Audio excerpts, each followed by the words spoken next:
yang ada dekat KK Pasir Salak ialah Mushola Ar-Rawdah. Jom kita tengok.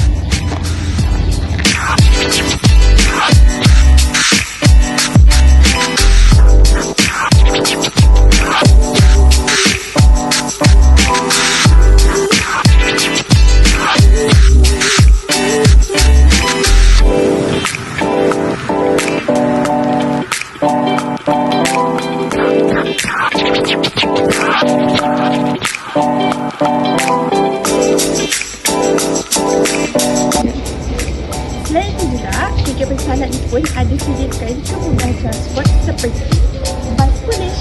Tak lupa juga, KK Pasir Salak ni pun ada sediakan van Kulish.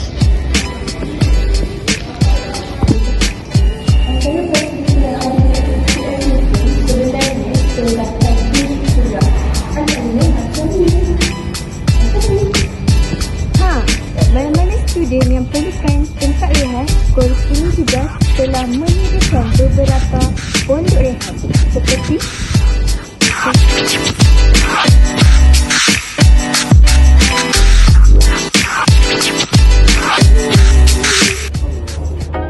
antara fasiliti utama yang berada dekat KK Pasir Salak ini juga adalah padang. Padang dekat Kolej Komuniti Pasir Salak ni pun luas dan sesuai untuk kegunaan semua jenis sukan.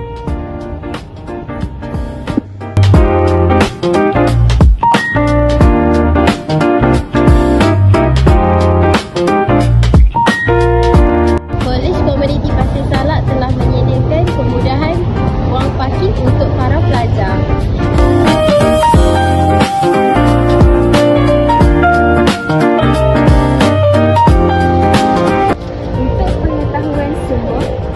Kolej Komuniti Pasir Salak juga telah menyediakan kort futsal, kort takraw dan kort bola tampar.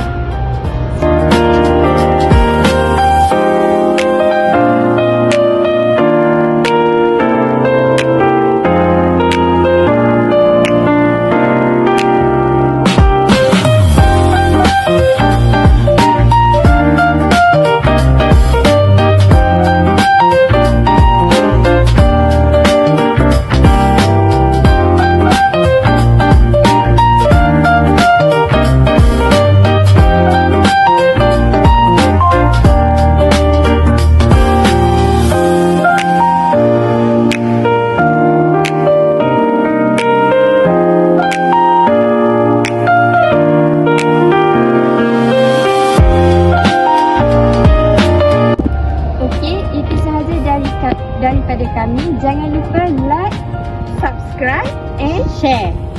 Bye.